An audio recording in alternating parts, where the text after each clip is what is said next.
So it was absolutely my honor and privilege to introduce you today. I was going through the profile, and it is we as a nation are so lucky that people like you are contributing in nation building so well.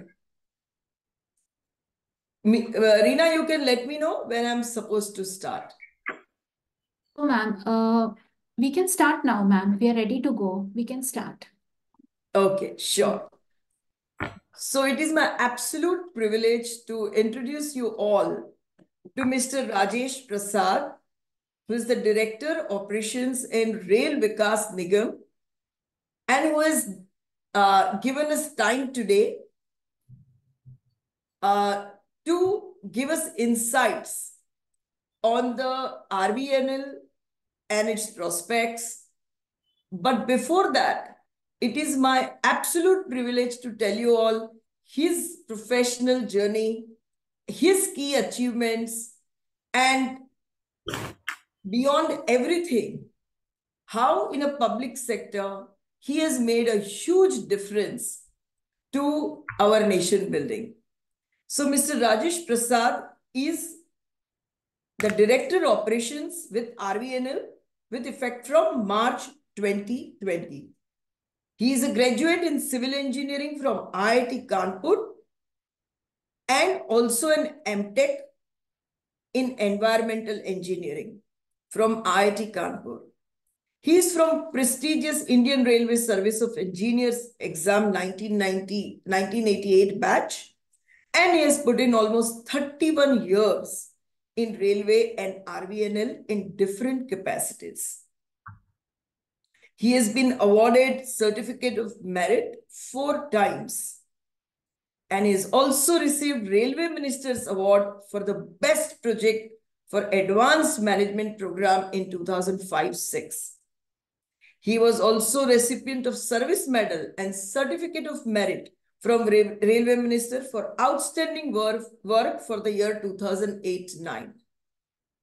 He has written more than 25 technical papers and presented in various forums. He has completed several flagship projects under as Executive Director of RVNL, and he has visited many countries, and he's one of the biggest and main architect who had the vision and is putting on the efforts to make RVNL from railway infra to all infra. So, Mr. Prasad, thank you so much for being with us. And, in this session, we would like to cover 4 aspects. One is the broader, crisp summary of what's happening in Indian Railway, what is Ministry of Railways and Government of India's vision, and how RVNL will play a critical role, how it will impact its future. Beyond that, of course, we will cover the broader vision of all infra company and what it will mean in terms of RVNL's P&L, balance sheet, cash flow. These 3 aspects we would like to cover during our discussion today for the investors, as you know, who are both institutional and HNIs. So over to you, sir, for a brief update on how do you think are the critical change in railway, and how do you think that is going to hold over next 3 years in terms of railway capex and so on. Okay. So, very good, Amisha ji. Happy New Year. And Happy New Year, sir. Happy winter of Delhi, because Mumbai is always warmer, weather-wise and financial-wise also. So, I'm equally privileged to be part of this particular premier show with a company like Prabhudas Lilladher company. I was going through few documents which are available in the public domain, and this particular company was incorporated just before the independence. So you are also in Amrit Kal period, like Yes, sir. India, you have already completed 75 years. Then what I have noted, and Mrs. Reena ji had told that you have already taken over this company. So I am a bit late to congratulate you. Oh, no, sir. Congratulations. And when Reena told me that I'll have to attend this interview, so then I thought there is no second option available to me. So I do not know how to start the conversation because there are 4 or 5 aspects of this particular thing. You are talking about the capex, you are talking about the future vision, you are talking about the RVNL. So I will take first the RVNL. Okay, sir. So, so what are the strength of this particular company? This company is not very old, like your company. It is only 21-year-old company. It is young, vibrant, then pushing, dashing, and Navratna company. And besides that, if you see, then it has got a proven track record. It is also known as blue chip infra company. And in past, we have been handed over 180 odd projects. We have commissioned 140 projects and handed over for the operations by the Ministry of Railways. We are the pioneer and the trailblazers in the formation of the SPVs, the special purpose vehicles, which are basically PPP models. And the beauty of these models is that with an equity of around 1250 crores, we have executed projects worth 12,500 crores. So we have management fee out of that. And these SPVs have been commissioned and they have generated revenue to the extent of more than 1 lakh crores for Government of India without a single paise investment. So we consider ourselves the trailblazer and pioneer in this PPP model. Now we have been contributing significantly in creation of the infrastructures in the country. Now, if you see these statistics, you will be surprised to make a note that in last 5 years, total infrastructure projects which was created for Indian Railways, we had contributed 29%. And the double line, third line, fourth line project, we have commissioned around 3,225 kilometers, which constitutes around 33% of the total doubling. Now, you are asking about the capex. Nowadays, a lot of statistics are being discussed in the market, and one such statistics is what was there in the year 2014 and what is happening today. So in 2014, the capex was 58,000 crores, which has gone up to 2,45,000 crores. Correct. So there is a quantum jump in this. And then Honorable Minister has also said that in coming years, it will vary from 245 to 2,60,000 crores. Now, during this period, if you see the performance of RVNL, the turnover in 2013-14, I have got the precise numbers. It was around 2,500 crores, the top line, and the bottom line was around 150 crores. And in the year 2022-23, it has gone to 20,500 crores, and the PAT was more than 1,275 crores. Now, if you see the performance in the first half of this financial year, for the first time we have crossed this 10,000 marks, and the top line and the bottom line we have crossed 700 marks. For a company like this, which is a government company, it is very difficult to change the course. But again, we have changed from the role of contract manager to contractor. It is just like a fish from a environment which is fully protected, whether it is a small pond or swimming pool or bucket. Now it has been allowed to swim in a river or sea. So the comfort level has gone up, but risk factors are there. The bigger fish may eat the smaller fishes. So the margins are there, they are getting affected. But it is a path of growth also. I was going through one of your interviews. Then you had said that this decade is for India. Am I correct? Absolutely, sir. If this decade is for India, so the Indian infrastructures in all sectors will grow, and Absolutely. RVNL will play a very pivotal role. So coming back to the question, the answer which I was supplementing, that our role is getting changed from contract manager to contractor, Correct. getting diversified. A lot of activities are required to be done at the stage of pre-bid engineering. Then a lot of homeworks are required. Then more professionalism are basically is the need of our.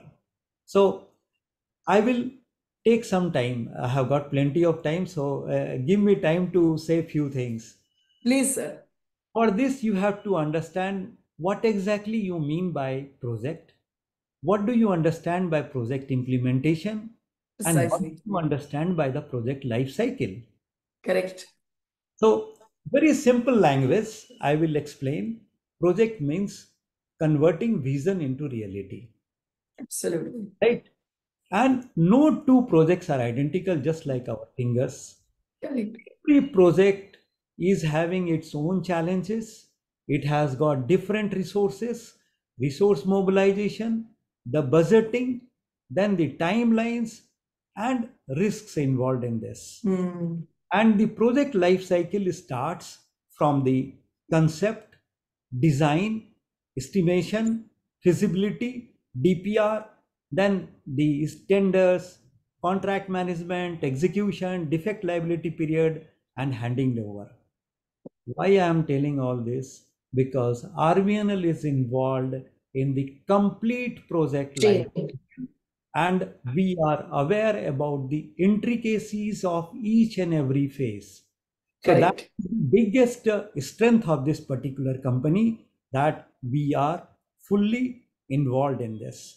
Now, the role has been changed. See, I was also going through some interview where you were talking about the COVID, that the country had basically navigated the COVID period. See, in last 10 years, the company's performance have always excelled with respect to the previous financial year.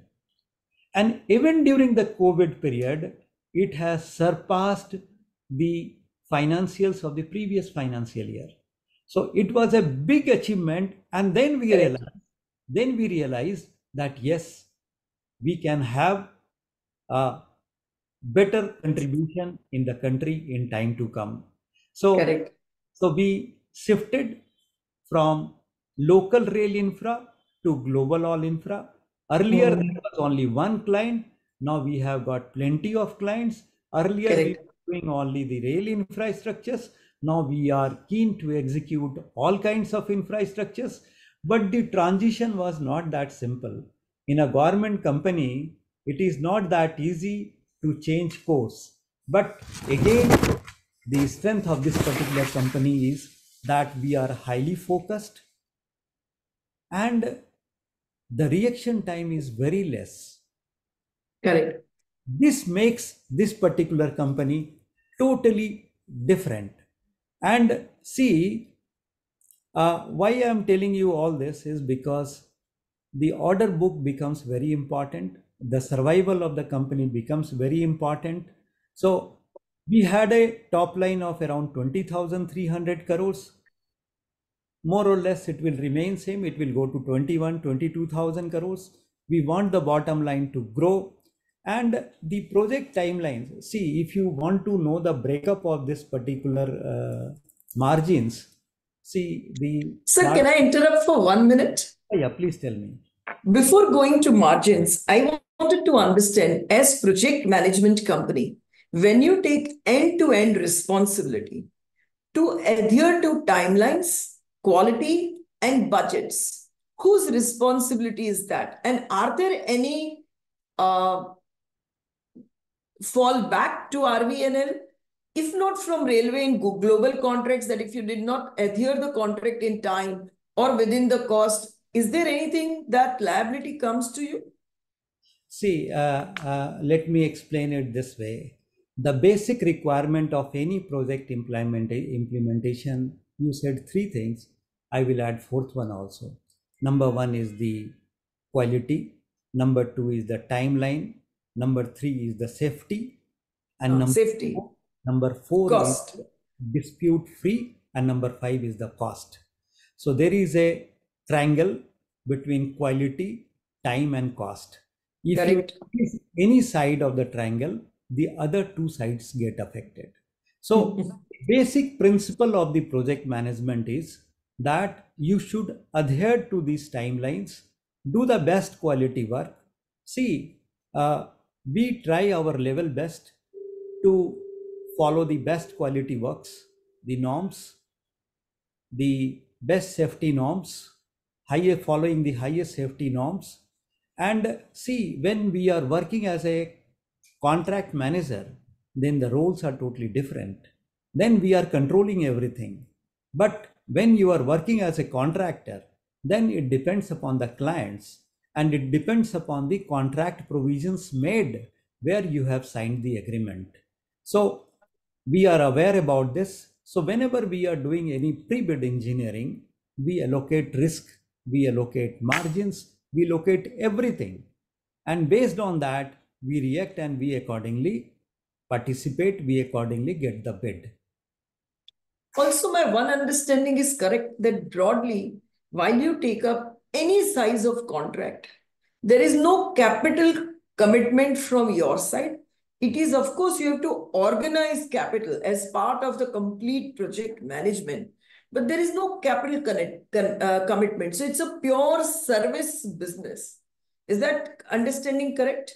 No, it is not correct because Okay. the very beginning I said, see, you'll have to understand the company was basically incorporated in 2003, and the idea behind this was that this company will be assigned the projects for execution, they will mobilize resources from the market, and they will form small SPVs. Subsequent resource mobilization was withdrawn by MOR. The reason behind this that IRFC was already in place. So our role was limited to project implementation. Correct. And also the formation of SPVs. We had commissioned 5 number of special purpose vehicles for which I have already stated that how much return it has generated. Correct. And how the RVNL has also got benefit out of execution of the projects. So coming back to your suggestion that yes, we are fully aware about the contractual requirements which vary from contract to contract. For the Ministry of Railways contract, yes, we are fully aware. And for the contracts which we have got from the market, we have got globally. So these things are very well laid down. We are aware about this and we try to follow and adhere to this. Touch wood, we are very good in implementation of the projects, whether it is related to the safety, whether it is related to the quality. Okay. So in case cost overrun or time overrun, any liability comes back to RVNL? See, again, I'm telling you. Or it in turn goes to the contractor because you are just a manager. Let me speak on this. There are two models. One model is that the project which we have been assigned by the Ministry of Railways, and the second model, which is very recent, it is around only 2 years and few months old, that we have started getting the projects on the bidding. So as far as the projects which we have been assigned by Ministry of Railways, it has got the fixed management fee. So once it has got the fixed management fee, so whatever cost is there, you will get the management fee. So the escalation part is very well taken care of. Now, when you are working in the market, you have taken the projects through the bidding, then every contract is having its own price variation clauses. Sometimes it basically gives good return, sometimes it may not be able to compensate. So for that, what we do at the stage of pre-bid is that we go into the details and we allocate risk factors. Sorry. And accordingly we... Sure, sir. But even for bidding, yeah. Understood, sir. Yes, bidding. Please. It's not an EPC bidding that you are doing. It's the project management bidding that you are doing, right? Ultimately, EPC will be someone else. Yes, you are right. See, the role is, see, earlier we were working as a contract manager, as a client. Now, when you are working as a contractor, so then your client is somebody else, number one. You are governed by the contract documents. And each, as I said in the beginning, no two projects are identical. So here Sure. also the same principle is applied. No two contracts are applied same, and accordingly it varies from the contract to contract. So from Ministry of Railway, which is the assigned contract book or order book, is there milestone-based sales that you all book? No, it's not that. See, Okay. it depends is that the RVNL is a implementation unit for the projects which we have been assigned by Ministry of Railways. There are so many things which are not within our control. We do our best, but the approvals, the Commissioner of Railway Safety, inspections by the different ministry, they are not under control of RVNL. It is under the Ministry of Railways. Either it is under control of Ministry of Railways or they coordinate for this. So there are some issues which are linked to the ministry. There are some issues which are linked to the RVNL. So we try to do our best. See, you will have to understand one more thing, that 180 odd projects they have transferred, and then we have come more than 140 projects, and we have been contributing around 35% of all the projects in Indian railway system. And Correct. yes.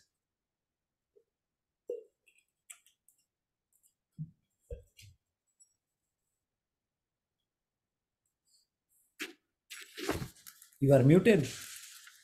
No? Okay, fine. So you wanted to know the vision of the Indian railway system. You tell me what exactly you want, then I will go to that particular specific question. No. A large part of your order book and top line will come from Ministry of Railways budgets. So as what you covered in one of your replies, that the budget is going to be, it has grown substantially in last 10 years. And for next 2-3 years, which is the immediate future, it will be around this 250, 260,000 crores. So one growth is to continue to either grow your market share within railways or maintain it, which is where the big part of the business is. So we have got the proven track record in the railway segment.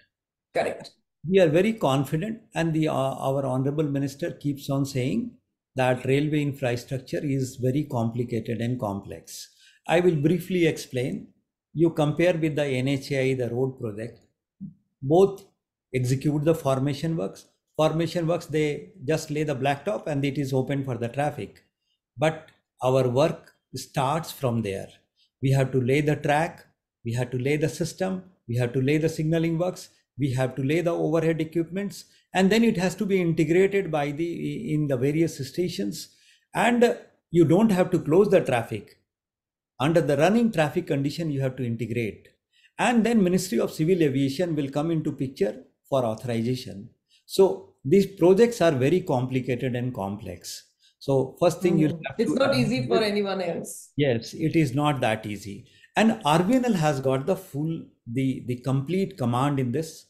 We are expert in this, and we have performed, and now we are performing also, whether it is a railway sector, whether it is outside railway sector. So what I wanted to tell you is that the railway segment will remain a preferred segment, but we are looking for the opportunities in other segments. What are the other segments? So your question, I have understood. So the metro segment, let us take the example of the metro. In our country today, around 52 cities have been planned with the metros. We are executing 7 cities, metro construction of different parts of the project life cycles in 7 cities. High speed corridor. See, we are presently in the country, we have got only one corridor of 500 kilometers. Please make a record of this, that by 2047, we are going to have 10,000 kilometers of high-speed networks. How it will be done, how it will be executed, that is a matter of different story. But the way we have been growing, the way we have got changed our mindset, the country is going to have 10,000 kilometers of the high-speed networks. Now, if you see the network of the Indian railway system, in 1951 we had around 53,000 route kilometers. Now we have got 68,000 route kilometers only. So the increase will be around maybe 25 to 30%. Somebody can calculate this.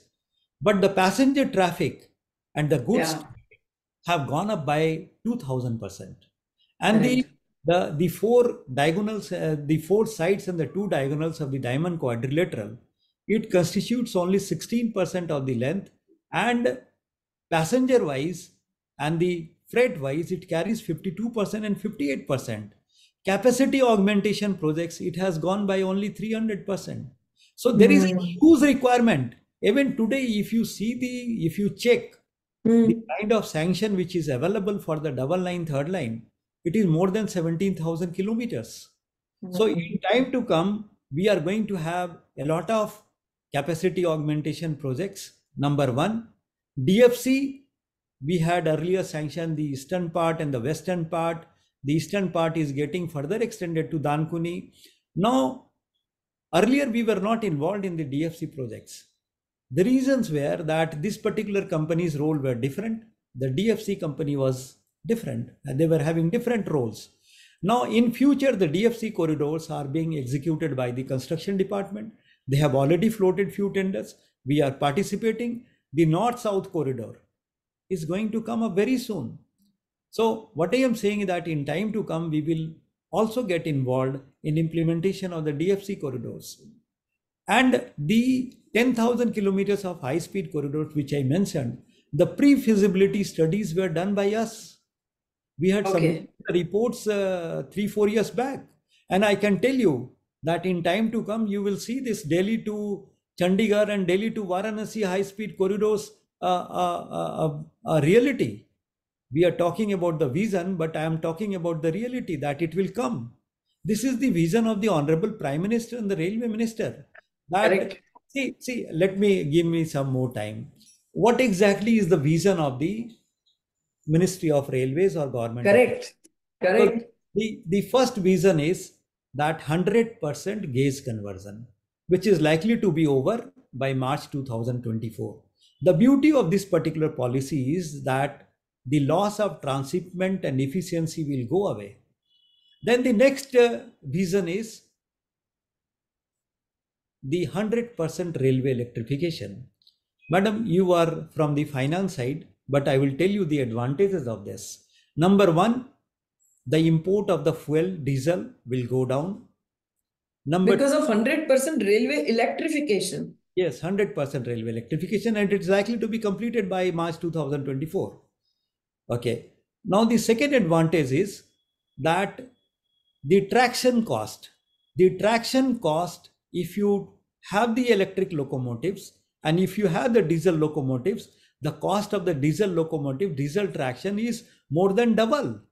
So suppose I'm just assuming one figure that here you are spending 1 lakh or 2 lakh crores of traction cost, it will become half. Number three, the carbon footprints. You are not polluting, and this is a greener way of the transportation system. There was a news, infra news, it is in front of me. The cabinet clears Indian Railways pact with USAID. USAID is basically United States Agency for International Development in India. This is in connection with the 100% electrification and the green transportation system.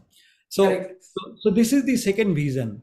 Now, if you want to know what are the other visions, the safety, the Kavach, station development, capacity augmentation, capex, and there are two more important aspects which I want to cover through this forum. Number one is the logistic cost, and number three is the modal share.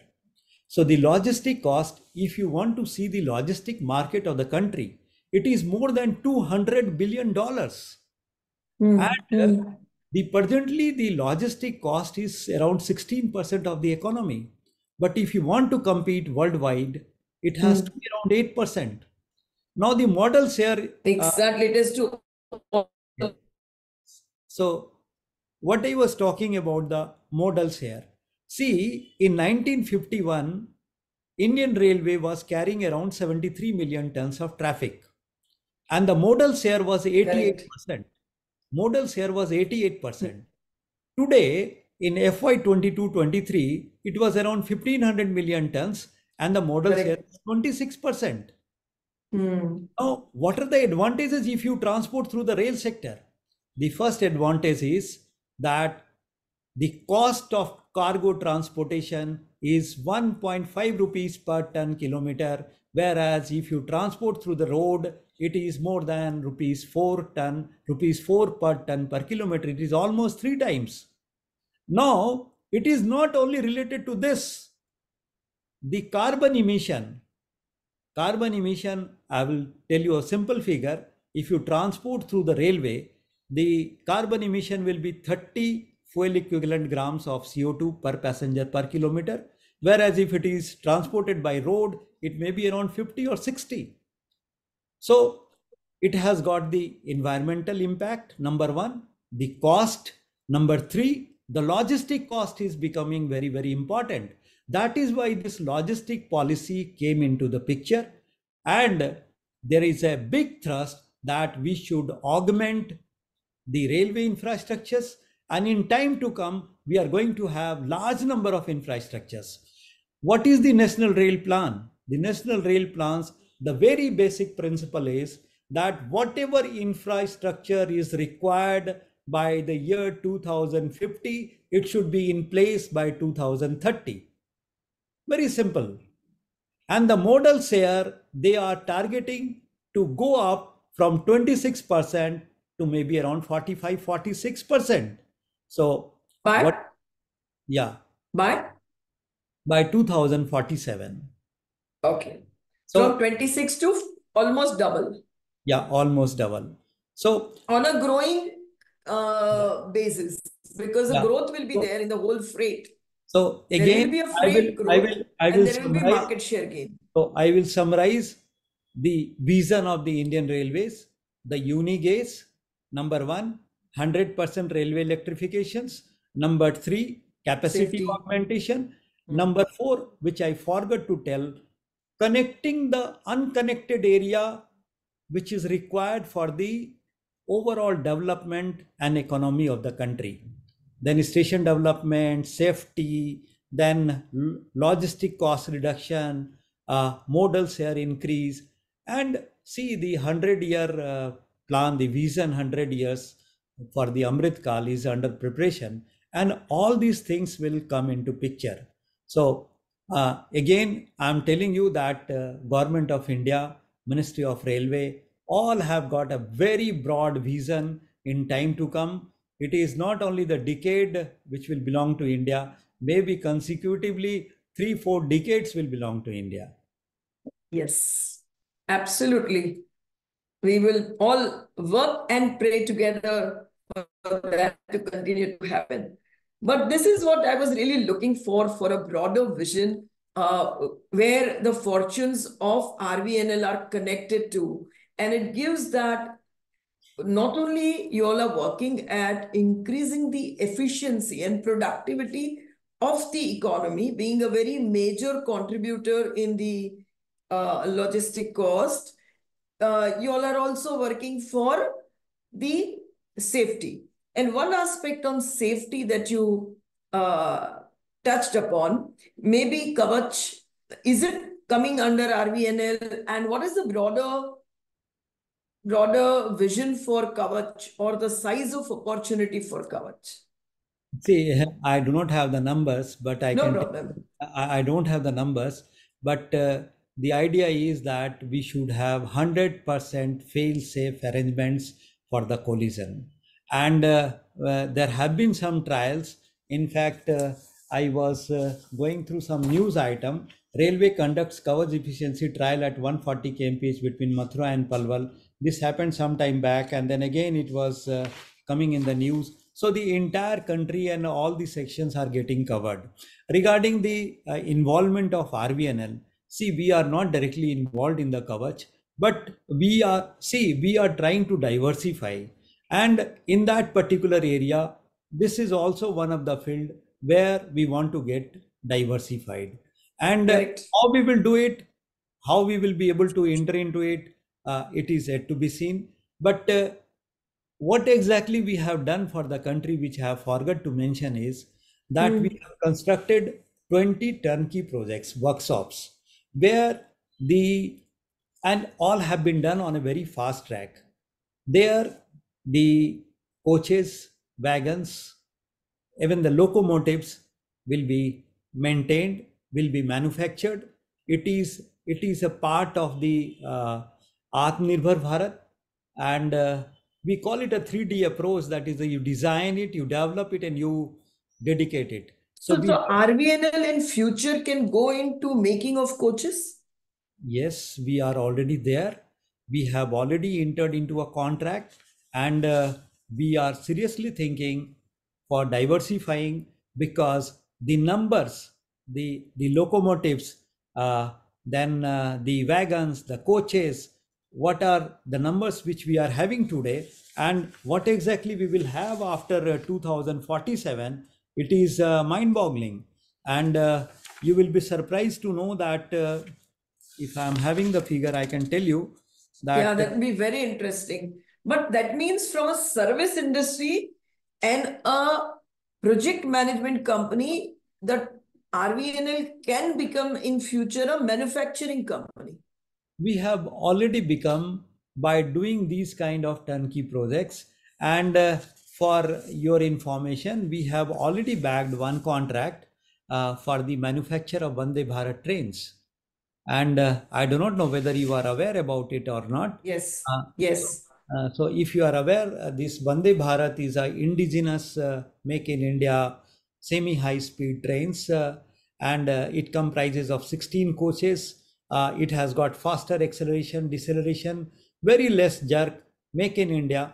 So we signed an MOU with some Russian companies. MW yes. is a metro wagon mass having a share of 70%. LES, which is a subsidiary, is having a 5% share. RVNL share was 25%. We formed an SPV named Kinet Rail Solution, and then MCMA has been signed. MCMA is the maintenance cum manufacturing agreement, and this agreement was signed somewhere in the month of September, and we are supposed to do the mock-up by March, and first prototype is to be manufactured in 2 years after signing of MCMA. Then second is 24 months plus 2 months, and then subsequently 12 in first year, 18 in next year, 25.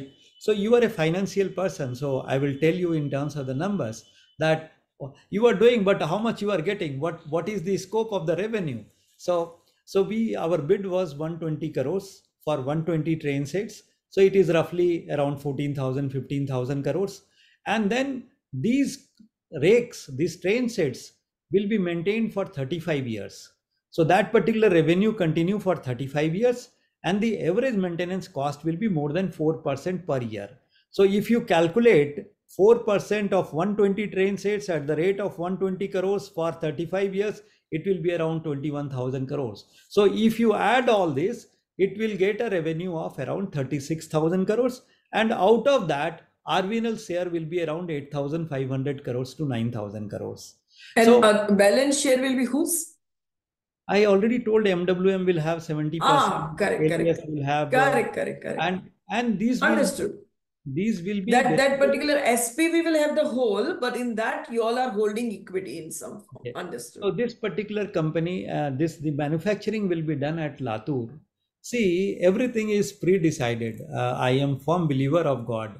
We constructed a factory at Latur, and the handing over, taking over was not done. It is still under process.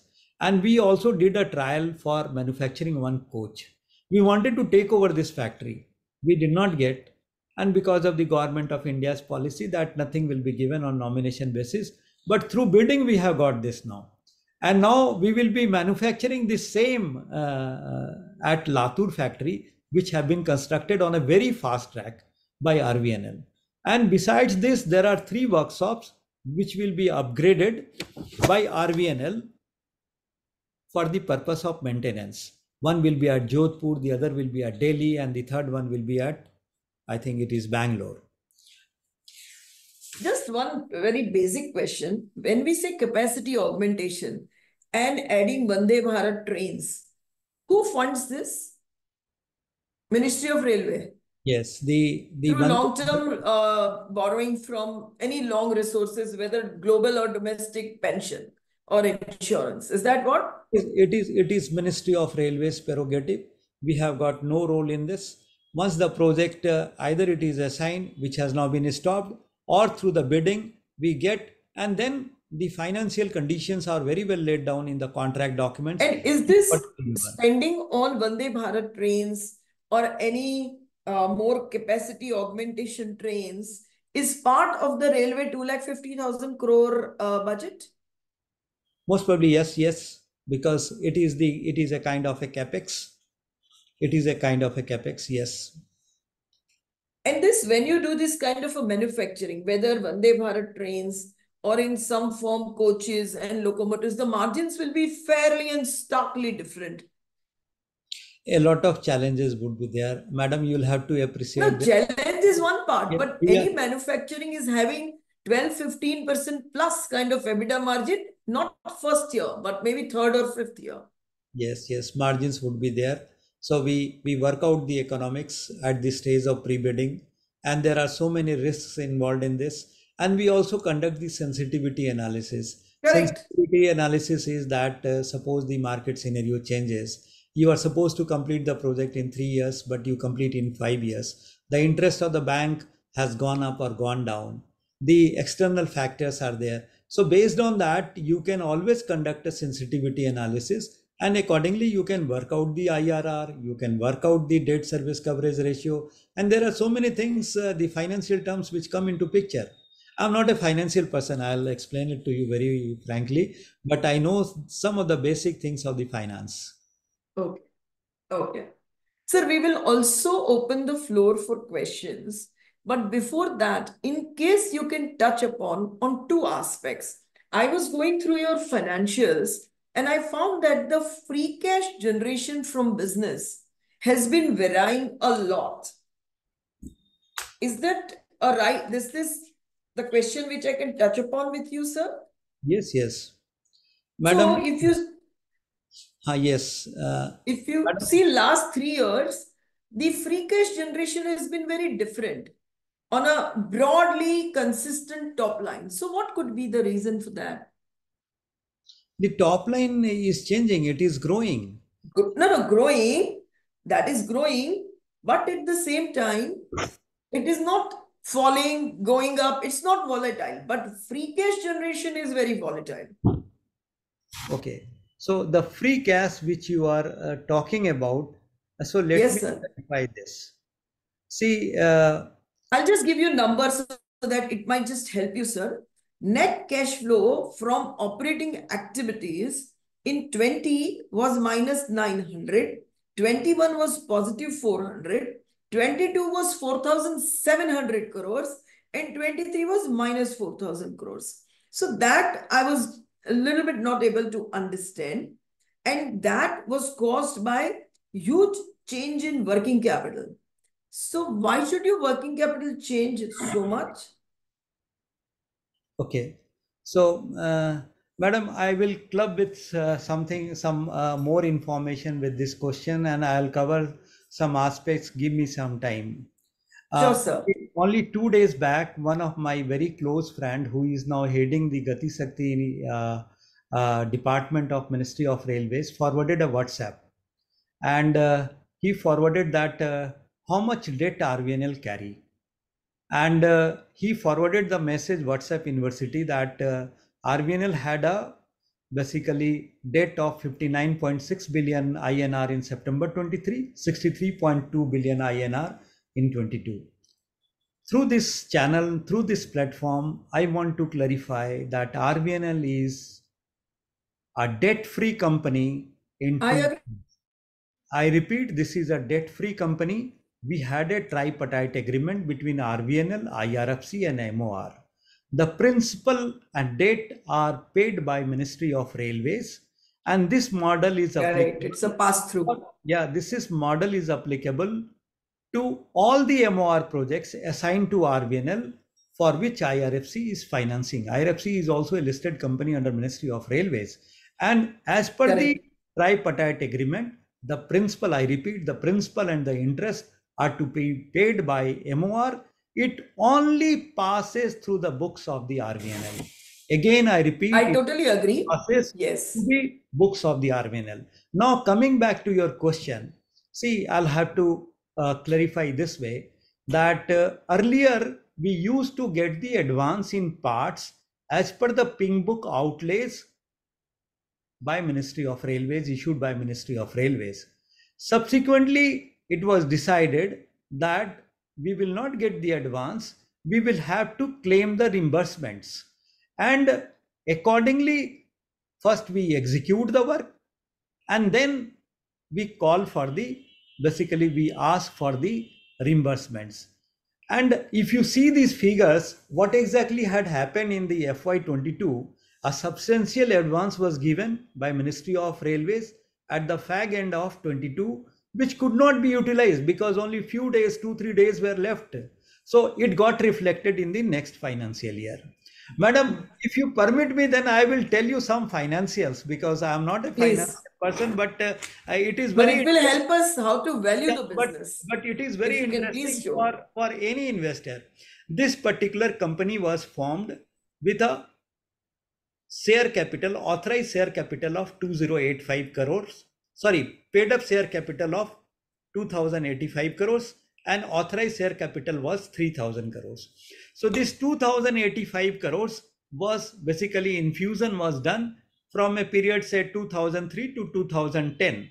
Now if you escalate these numbers as on date, it will become around 5000 crores.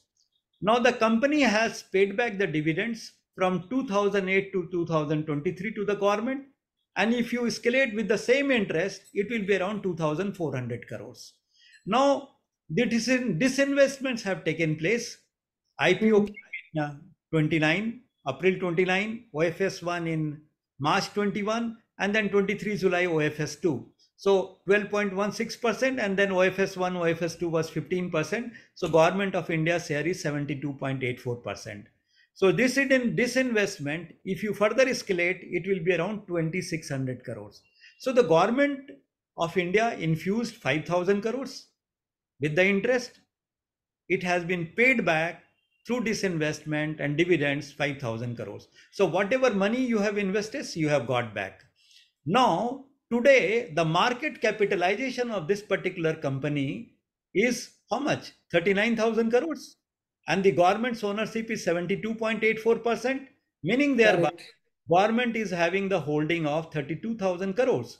So whatever money you have spent, you have got back and you have got the ownership of 32,000 crores. So you can imagine the kind of contribution RVNL has made through these numbers. And Absolutely. hopefully I have been able to. But minority investors and a representative of minority investors, I know the track record is phenomenal, but how is the top line, bottom line growth, which was phenomenal in last few years, if you see? Your PAT growth had been in the vicinity of 20%. If I say 19 to 23, CAGR will come to 17, 18%. Somewhere market is expecting 24, 25 to be a little flattish. Is that correct assumption? Because looking at the opportunity size and that railway is just about to be beginning the whole transition from very revenue expenses driven or the operational expenses driven to capex driven organization focusing on its own profitability. I think your growth also should have been much better. So what kind of growth do you foresee over the next 3 years, sir? Okay, so let me explain it this way that we are very much focused on the overall growth of the company. What we expect is that the top line will grow, but the growth will not be that much because we are in market. We have to take the bids from the market. But the kind of expertise which we have got, the kind of value addition which we do, we expect that the bottom line will grow. And from the investor's perspective, bottom line is more important, not in terms Absolutely. of percentage, but in terms of the gross numbers. So the bottom line, if you see the performance in first 6 months, again it has grown to the at the rate of 18 to 20%, and we expect that, and we try to do the basically incremental the delta in the bottom line with this number. Challenges are there, but we are trying our level best. And here comes the expertise of this particular company, who have already proven the track record in past. And see, when you are talking about the margins, when you are talking about that how much money you are getting, so our honorable prime minister keeps on telling, if you permit then I can tell, otherwise I will avoid this. No, sir, my he, pleasure. he keeps on saying that infrastructure creation, whatever infrastructure RVNL or the Ministry of Railway is creating, is directly linked to so many things. It is linked to the social justice, it is linked to the social requirements, it increases the ease of living, it increases the job opportunities, it boosts to the economy, then the overall development, and then overall market capitalization of this company also goes up, which has gone up to 39,000 crores. So it has got intangible benefits, which anyway, whoever are the shareholders are getting this. So if you see the margins, if you see the overall aspects, this company has been contributing a lot for the creation of the infrastructures, earlier the railway infrastructures, in time to come all kinds of infrastructures. Absolutely. Sir, I'll open the floor for questions. Meet, you can also ask, and you can ask participants to also ask the questions. Sure. Over to you. Thank you so much, sir.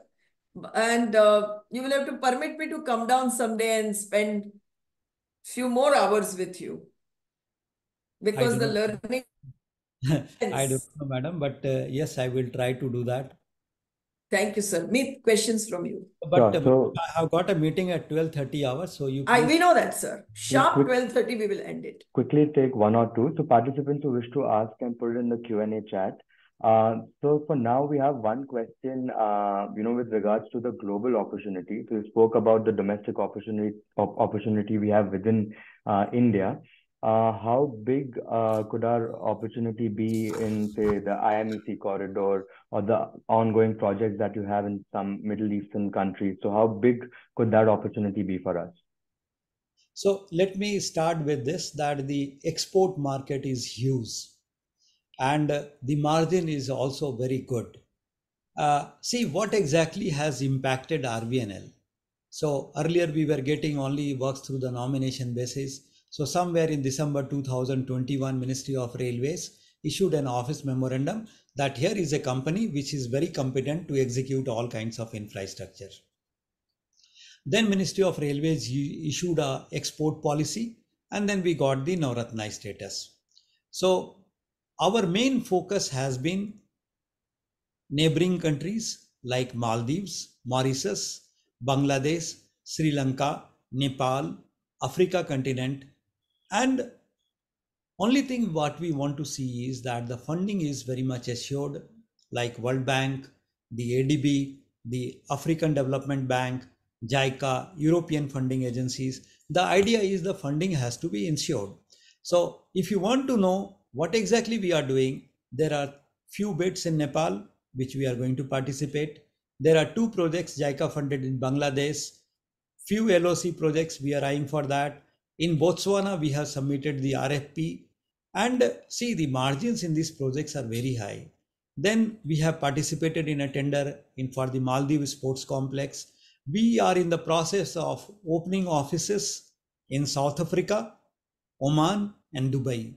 So in time to come, you will see the presence worldwide, and the margins are really very good. I will cite one example, the first overseas project. I forgot to tell about the Indian project. The first Indian projects, Indore projects, we got it at about 1 year and few months back. And in 1 year and 6 months, we did the trial. And the margin was much better than the margin which we used to get through the nomination basis.